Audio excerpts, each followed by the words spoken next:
Que sean cada uno de ustedes bienvenidos. Si hay visitantes, hermanos que apenas sean bautizados, nuevos en Cristo, y también a los que ya tenemos tiempo. Ojalá que esta palabra nos traiga un poquito más a luz de lo que quiere Dios, y si hay cosas también que no hemos entendido o que no se nos ha enseñado, para que nosotros podamos entender lo que siempre queremos desear, conocer más y estar tranquilos para nuestro bienestar en este mundo, para nuestros hijos, para nuestros nietos y para todas las futuras generaciones, si nuestro Dios aún todavía no viene por segunda vez. A veces quisiera que estuvieran hermanos o visitantes para que pudiéramos aclarar un poquito temas importantes de los que mucha gente en el mundo necesita saber. El tema para esta mañana, hermanos, se titula ¿por qué sufrimos? ¿Por qué sufrimos? ¿Por qué sufrimos como seres humanos? ¿Y por qué sufrimos aún todavía siendo hijos de Dios? Usted mira y si estudia, y a veces cuando uno estudia, entra uno en lo que viene siendo en las redes sociales o comentarios bíblicos, y yo he escuchado a jóvenes que se les empieza, ¿cómo se dice?, a preguntar, a jóvenes que han sufrido en la vida, o a personas que creen que el Señor, que Dios no existe. Y la mayor de las preguntas, cuando les preguntan ¿por qué Dios no existe para ti?, y lo que ellos contestan es que yo he vivido en mi vida muchos problemas.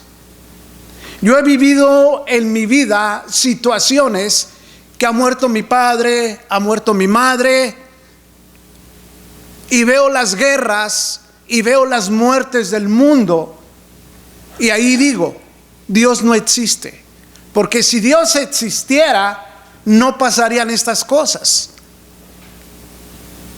Es que la mayoría de las personas así lo piensan y dicen, Dios no existe de esa manera, porque sufren de tal manera que su corazón se bloquea, se vuelve piedra.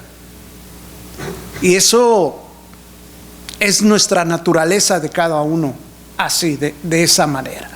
Pero la otra vez que estuve aquí enfrente, estuvimos leyendo un poco acerca de la introducción del libro de Job. El tema de Job principal es que nosotros miramos la absoluta confianza en Dios. Es el tema principal, la absoluta confianza en Dios. Y el tema segundo que viene allí en Job es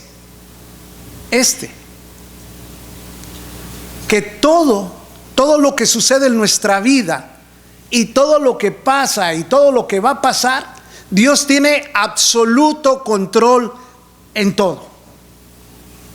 En todo. Quiero que piensen esto. Aquí parte en Job, y lo que viene siendo, lo que es Job, que miramos que Job viene del tiempo de la era patriarcal,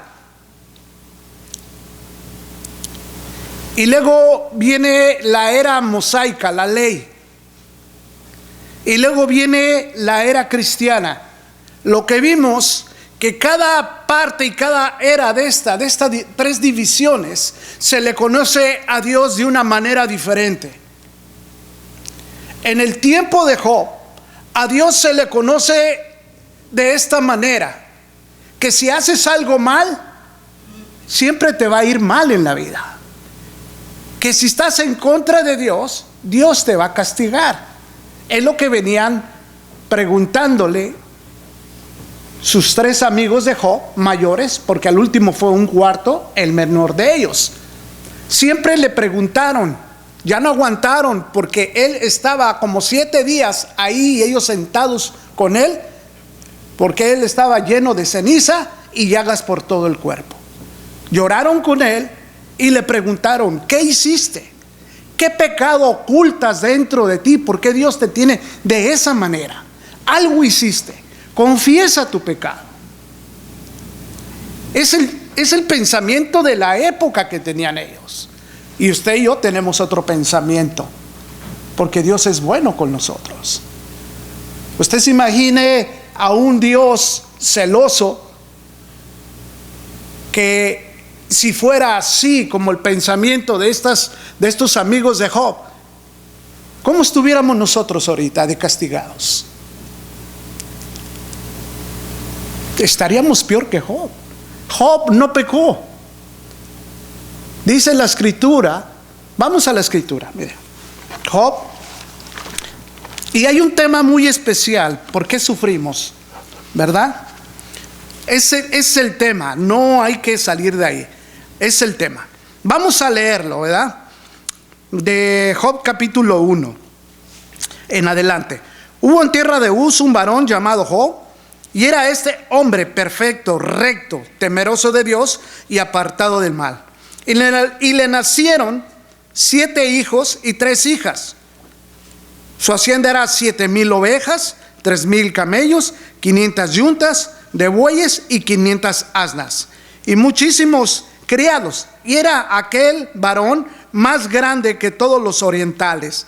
E iban sus hijos y hacían banquetes en su casa, cada uno en sus días, y enviaban a llamar a sus 3 hermanas para que comiesen y bebiesen con ellos. Acontecía que había pasado en turno los días del convite. Job enviaba y lo santificaba, y se levantaba de mañana y ofrecía holocausto conforme al número de todos ellos. Porque decía Job, quizá habrán pecado mis hijos y habrán blasfemado contra Dios en sus corazones. Desde esta manera hacía todos los días. Un día vinieron a presentarse delante de Jehová los hijos de Dios, entre los cuales vino también Satanás. Fíjese, lo que quiere decir esta escritura es que hubo una reunión celestial. Pero fíjese en el autor. El autor que escribió este libro fue Moisés. Y Moisés tuvo que hacer ¿qué? Una especie de parábola para enseñarle al pueblo de Israel cómo se está llevando el gobierno en el cielo.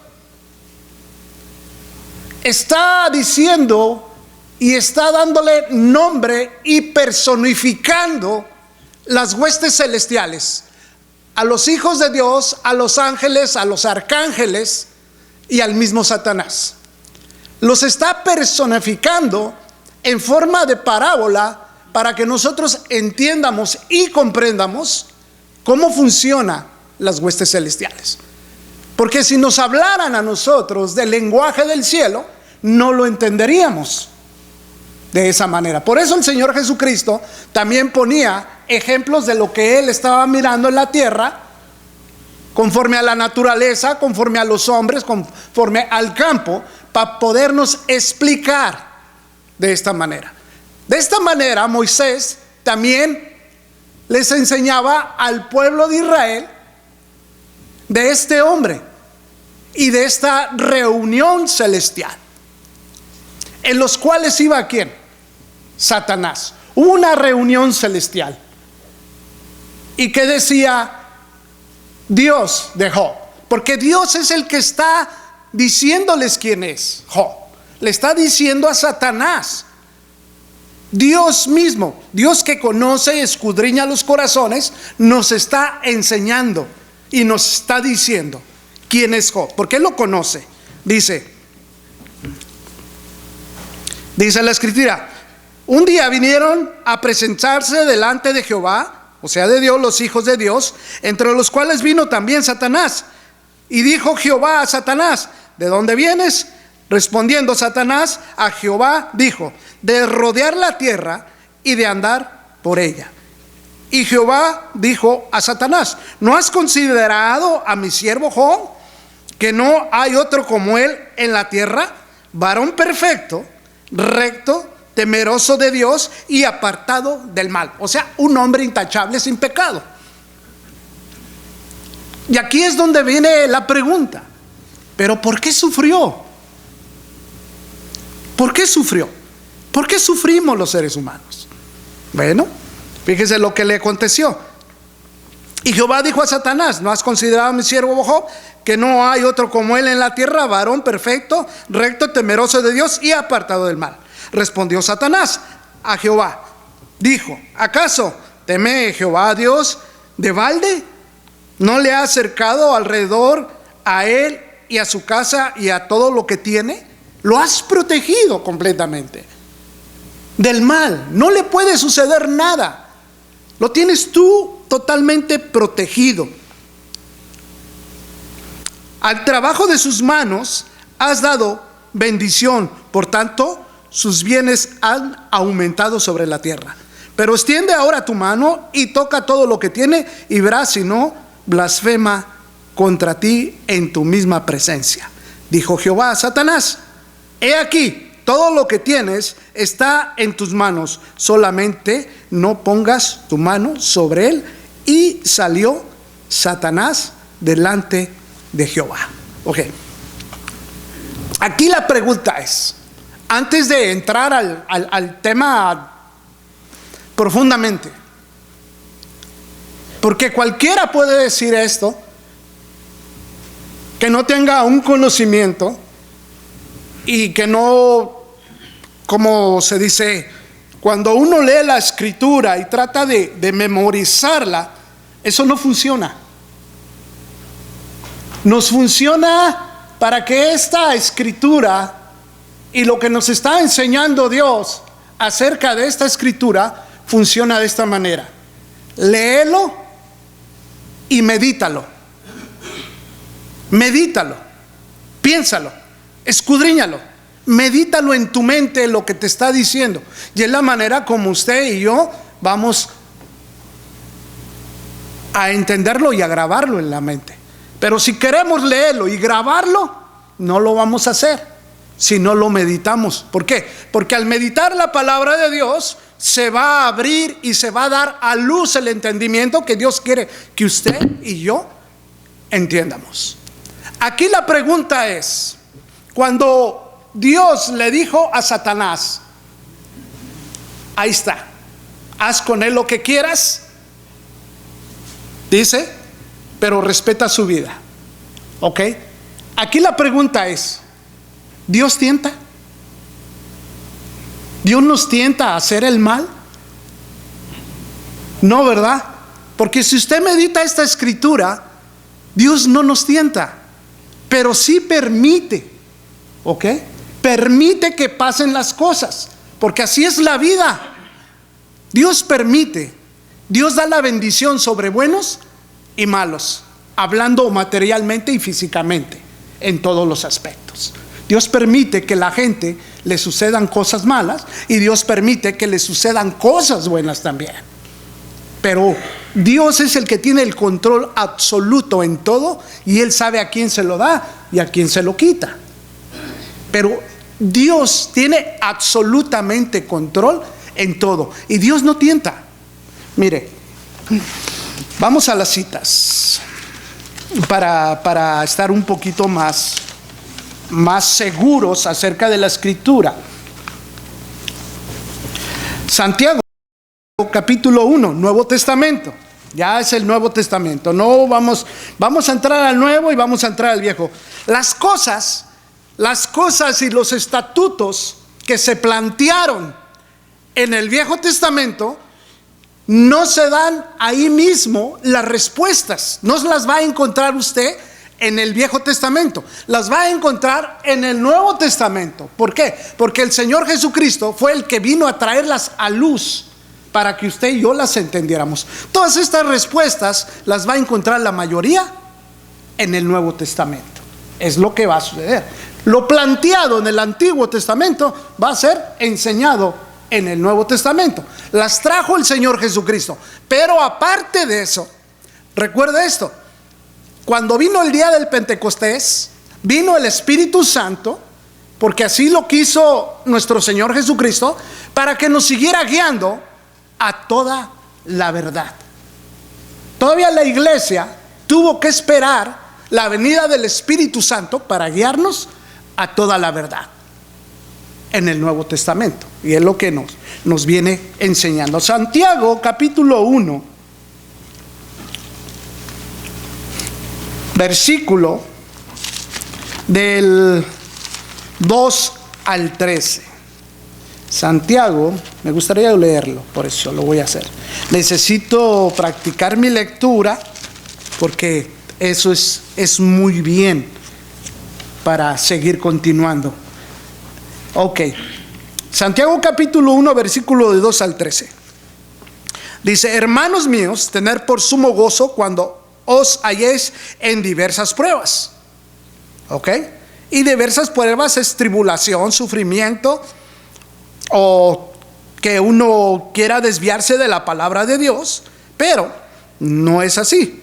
Ok, tenemos que estar en sumo gozo, alegres, porque nos vamos a encontrar en diferentes pruebas, sabiendo que la prueba de nuestra fe produce paciencia. O sea, esas pruebas que vamos a tener nos van a hacer ¿qué? Más pacientes. Mas tenga la paciencia su obra completa, para que seáis perfectos y cabales, sin que os falte cosa alguna. Y si alguno de vosotros tiene falta de sabiduría, pídala a Dios, el cual da a todos abundantemente y sin reproche, y le será dada. Pero pídala con fe, no dudando nada, porque el que duda es semejante a las ondas del mar, que es arrastrada por el viento y echada de una parte a la otra.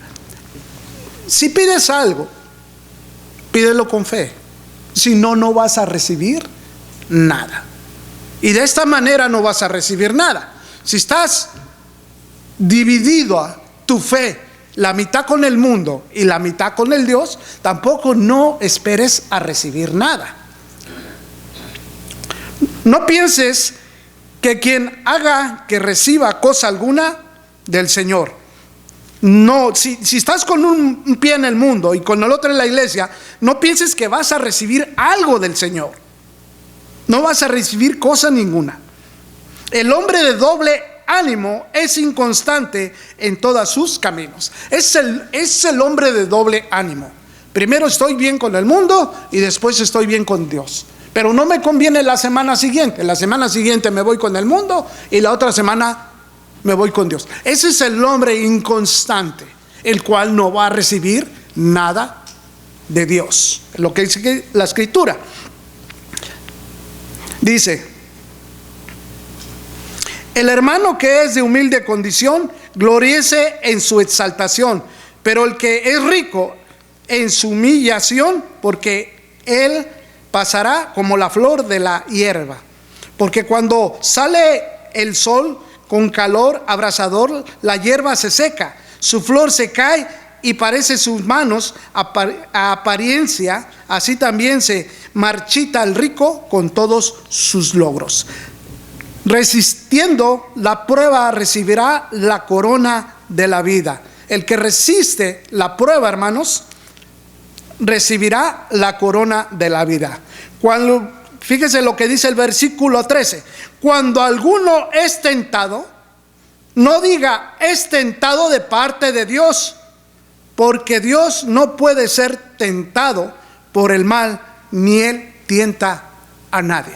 Todo lo que le sucedió a Job, hermanos, no es de parte de Dios. Aquí es Satanás el tentador, el que pone Moisés en su escritura. Este es el que tienta. Ese es el que pone tropiezo para ver si realmente somos hijos de Dios. Y fíjese lo que dijo Dios.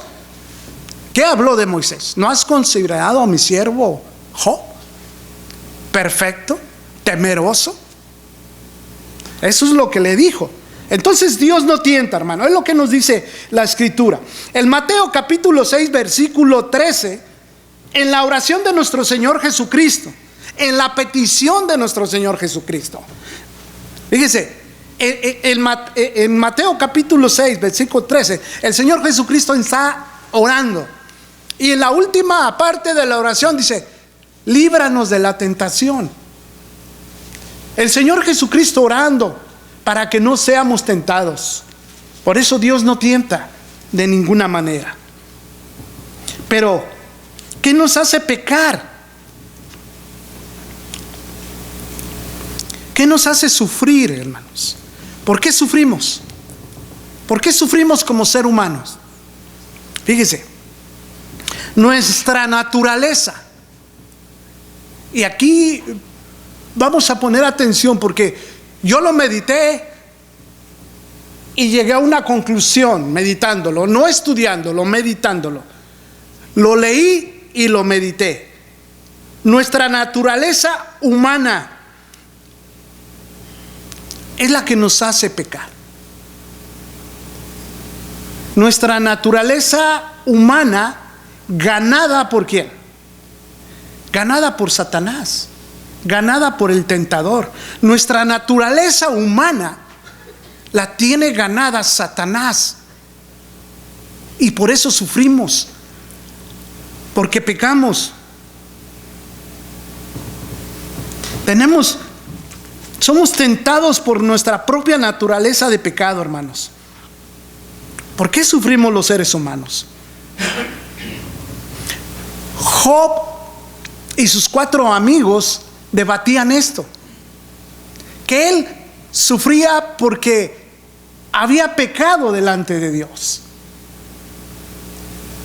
Pero Dios, y usted sabe que Job no sufrió por esa situación.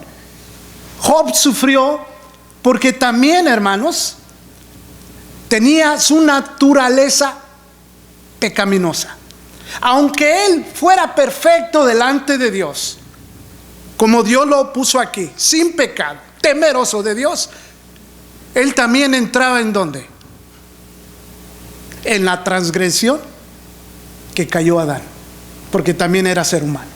De la misma manera, aunque fuera, dicen, Job se ganó el cielo, pero fíjate lo que pasa, también entras en la naturaleza de pecado por ser descendiente de Adán. Y cada uno de nosotros somos descendientes de Adán, y también estamos de la misma manera. Es lo que nos está. Esa es porque es nuestra naturaleza. Por eso sufrimos. Ese era el pensamiento de la época. Fíjese, Salomón escribe, fíjese, nosotros no teníamos que haber sufrido de esta manera, porque el pensamiento de Dios no era de que usted y que yo pecáramos y sufriéramos. Eclesiastés, hermanos, Salomón escribe, Eclesiastés capítulo 7, versículo 29. Fíjense, es un profeta de Dios, al que se le enseñó y se le instruyó de parte de Dios lo que tenía que decir y lo que le mostró Dios. Dice la Escritura: sin embargo, sí encontré lo siguiente: Dios creó al ser humano para que sea virtuoso. Y la palabra virtuoso dice ser justo ante Dios y el mundo. Para eso creó Dios al hombre, para ser virtuoso, no para que sufra, no para que tenga mal sobre él, no para que sea pecaminoso. Es lo que quiere decir. Yo lo saqué de otra Biblia, pero también aquí mismo usted lo mira en lo que es en la Reina Valera, y es lo que quiere decir: ser justo ante Dios y el mundo. Pero cada uno decidió seguir su propio camino descendiente, hacia abajo. Cada uno decidió hacer el bien o hacer el mal.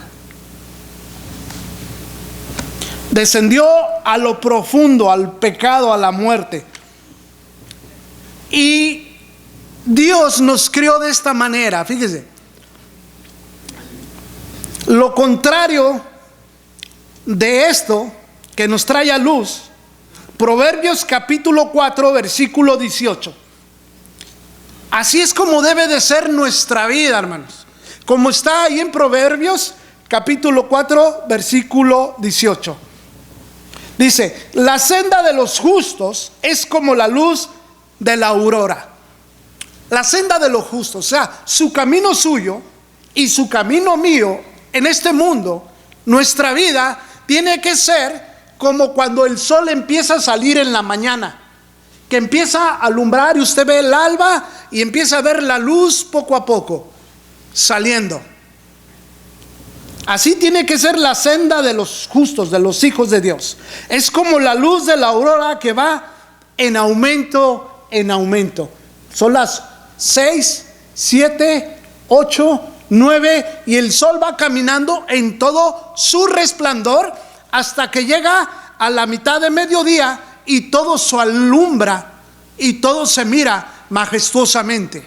Así es nuestra vida, la cual tiene que ir, dice, de aumento, de la aurora que va en aumento, en resplandor, hasta que es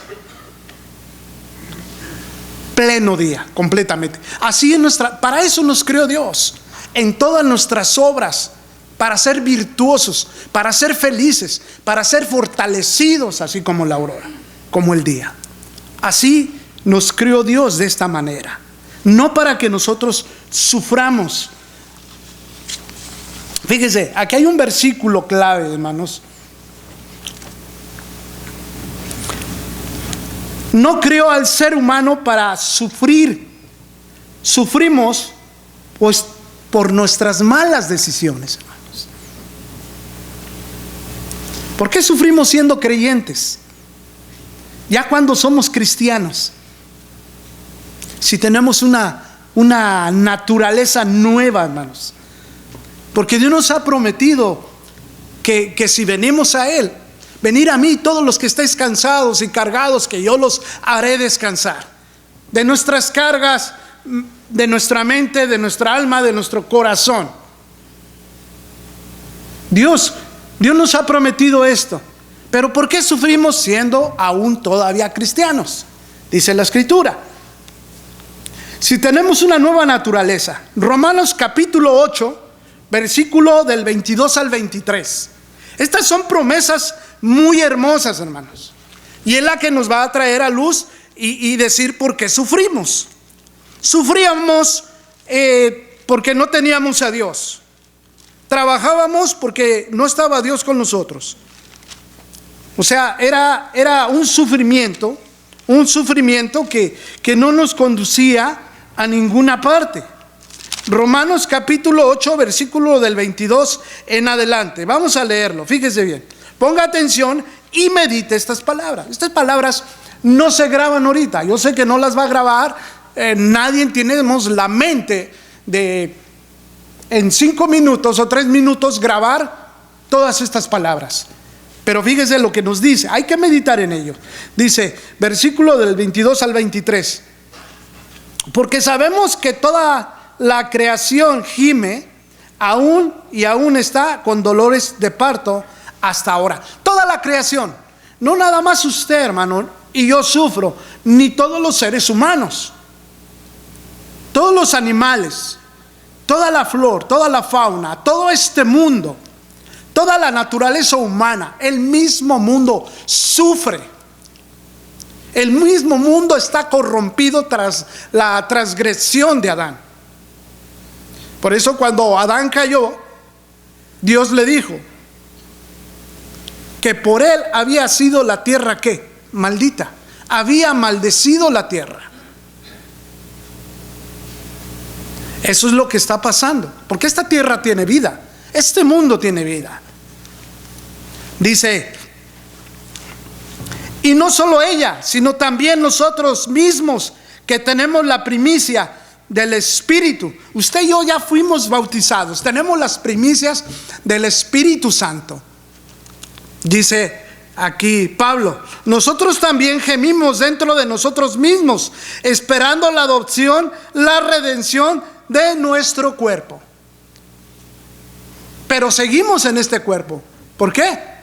Porque somos una creación de Adán, físicamente, de un corazón caído, de un alma perdida, muertos en delitos y pecados tras la transgresión de ¿quién? De Adán. Dice, pero ¿por qué sufrimos ahora? Ahora sufrimos ¿por qué? Por esperar a nuestro Señor Jesucristo. Nosotros esperamos la adopción, la redención de nuestro cuerpo. Este cuerpo que tenemos va a morir, se va a deshacer y vamos a esperar ¿qué? Uno nuevo, vivificado. Es lo que nos quiere decir. Porque en esperanza fuimos salvos, pero la esperanza se ve, no es esperanza, porque lo que alguno ve, ¿a qué hay que esperarlo? Tenemos esa esperanza y tenemos esa fe de que nuestro cuerpo será ¿qué? Renovado. Un cuerpo ¿qué? Espiritual, un cuerpo celestial. Pero si esperamos lo que no vemos, con paciencia lo aguardamos. Y de igual manera el Espíritu nos ayuda en nuestra debilidad. Pues ¿qué hemos de pedir? ¿Cómo conviene? Lo sabemos, pero el Espíritu mismo intercede por nosotros con gemidos indecibles. El Espíritu que usted tiene, que se le ha dado, el don del Espíritu Santo, es el mismo que tiene Dios. Es el que lo conoce a usted, y ese mismo Espíritu gime y también siente dolor dentro de usted y dentro de mí. Si el Señor Jesucristo sufrió en la cruz, si el Señor Jesucristo sufrió predicando y llevando el Evangelio, ¿qué le espera a usted y a mí? Pero ahora sufrimos, ¿por qué? Para recibir una herencia incorruptible, un cuerpo nuevo. Por eso sufre usted y sufro yo, aún ya siendo cristianos. Es lo que nos quiere decir aquí. Mas el que escudriña los corazones sabe cuál es la intención del Espíritu, porque conforme a la voluntad de Dios intercede por los santos. Cuando Dios ya ve que no podemos nosotros, intercede Dios. Dios, como dice la Escritura, no nos ha dado una prueba que no podamos resistir. Él sabe hasta dónde podemos resistir y nos dice hasta aquí. Ahora entro y camino contigo, y yo estoy contigo, y yo llevo tus cargas, yo llevo tu sufrimiento. ¿Por qué sufrimos los seres humanos? Fíjese, eso es lo que nos quiere decir Romanos capítulo 8 versículo 23. Dice, sufrimos un sufrimiento humano en general. Fíjese cuál es el sufrimiento humano en general, y todos tenemos que llevar este sufrimiento humano en general. El problema de esto es por la libertad de decidir. Aquí en la Escritura no nos dice que está escrito la palabra albedrío. No está escrito. Sabemos que no está escrito, pero albedrío quiere decir decisión, libre decisión. Tú sabes lo que tienes que decidir, y conforme a tus decisiones vas a tener el resultado. Si decides mal, pues los resultados son para ti malos. Pero si decides bien, tus resultados son buenos para ti. Eso es. Aquí el problema fue el libre decisión, la libertad de decir. La libertad de decidir se convirtió en nuestro propio mal. Esa libertad de decidir, hermanos, la tuvo ¿quién? Adán. Dios nos creó con libertad de decidir, hermanos, como seres humanos. Cuando Dios dijo en Génesis capítulo 1, hagamos al hombre conforme a nuestra imagen y conforme a nuestra semejanza. Ahí en esa imagen y en esa semejanza, nos dio Dios la libertad de decidir. Porque es lo mismo que Dios tiene, la libertad de decidir. ¿Y qué decidió Dios sobre nosotros? Amarnos. Amarnos antes de la fundación del mundo. Dios nos ha amado antes desde que hiciera este mundo. Dios nos ha amado de tal manera que ha entregado a su único Hijo unigénito, para que en Él crea, podamos tener vida. Ese es el amor que nos ha dado Dios, ¿verdad? Ahora, tenemos esa libre decisión de amar, tenemos esa libre decisión de poder hacer las cosas. Y como digo, al hombre así lo crió Dios, de esa manera, con esa libre decisión. Pero, ¿qué es lo que hizo? Como humanos, hermanos, como Adán, como humano, decidió ir en contra de la voluntad de Dios. Y que vino, acarrió con él las consecuencias, que es el sufrimiento humano. Fíjense, hermanos, aquí es donde vamos a profundizar un poquito y a meditar en esto. Yo supe, hermanos, y ustedes también han escuchado comentarios, que entre las congregaciones y ya aún hermanos predicadores de años, a veces se introducen en preguntas que no tienen que ver nada con la voluntad de Dios y el razonamiento espiritual. Dicen algunos hermanos, este tipo de preguntas que chocan y que hay, ahora sí, ¿cómo se dice?, diferentes pensamientos o opiniones. Y no todos vamos a caer en la misma opinión, porque somos seres humanos diferentes. Y cada quien tiene su forma de pensar, y cada quien tiene, ahora sí, como mujeres y hombres, la facilidad de pensar más rápido o más despacio. Pero todos tenemos que encajar en esto. Pero hay algunos hermanos, como dicen, que preguntan: oiga, el primer hombre, un ejemplo, este es un ejemplo, hermano. El primer hombre, Adán, ¿tenía ombligo o no tenía ombligo? No, pues la escritura dice que sí, pues él lo formó perfecto.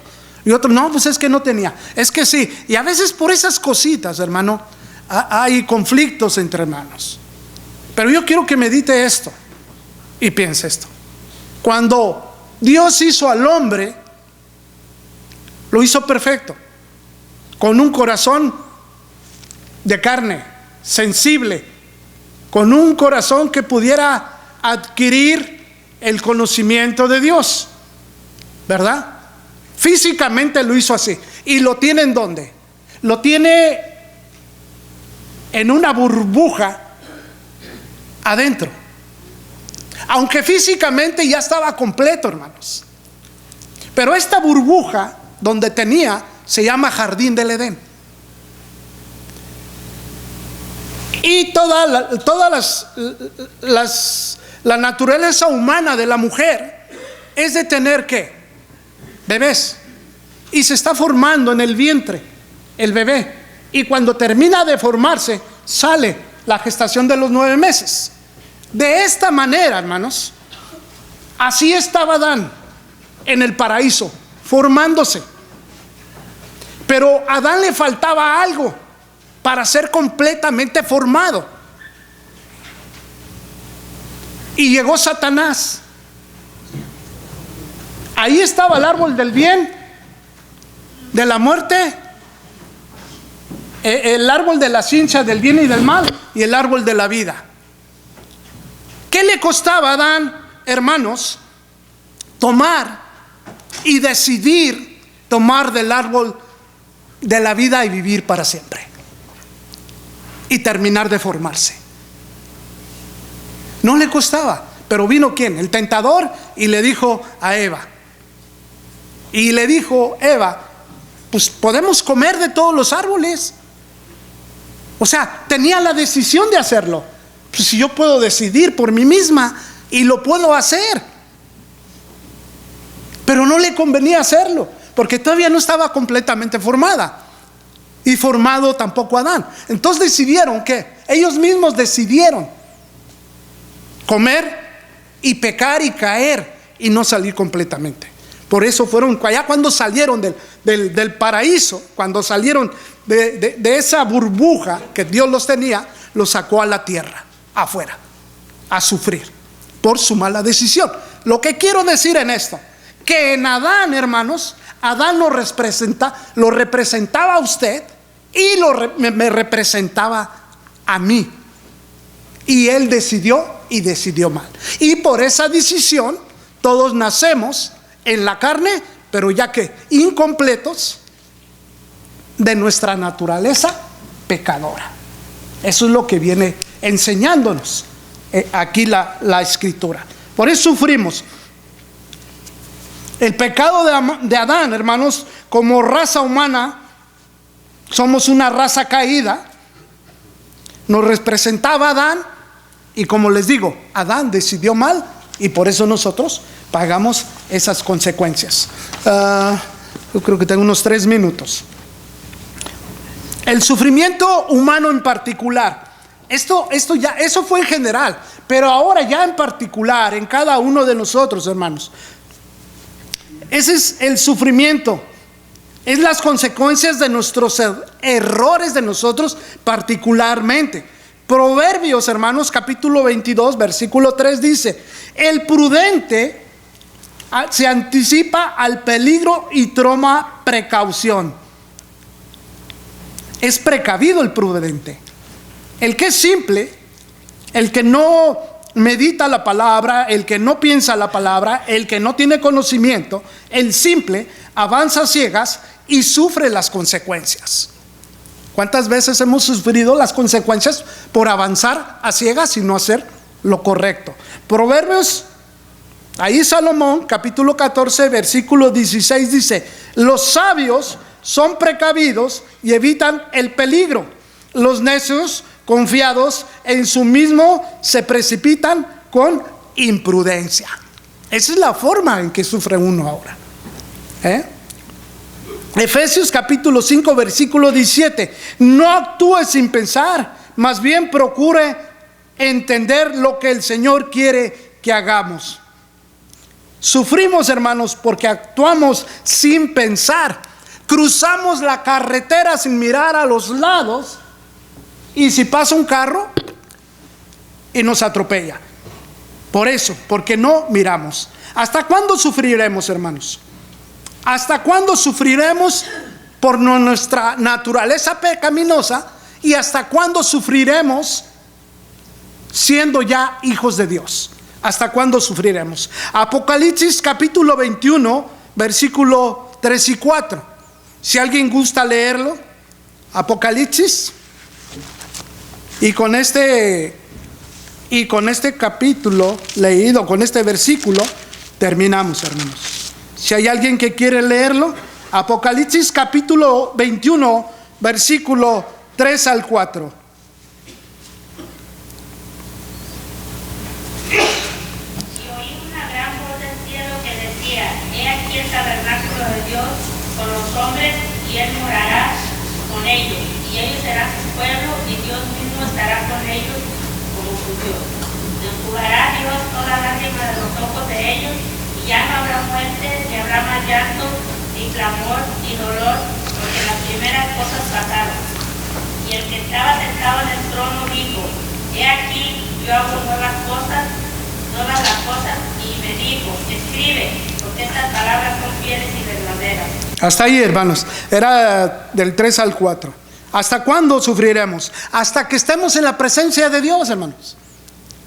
Cuando ya estemos allá en la presencia de Dios, cuando diga entrar benditos de mi Padre al reino amado, estar en las bodas del Cordero, ahí se va a acabar este sufrimiento, hermanos, el de sufrir como seres humanos en general y el de sufrir como hijos de Dios. ¿Ok? Que Dios les bendiga, hermanos.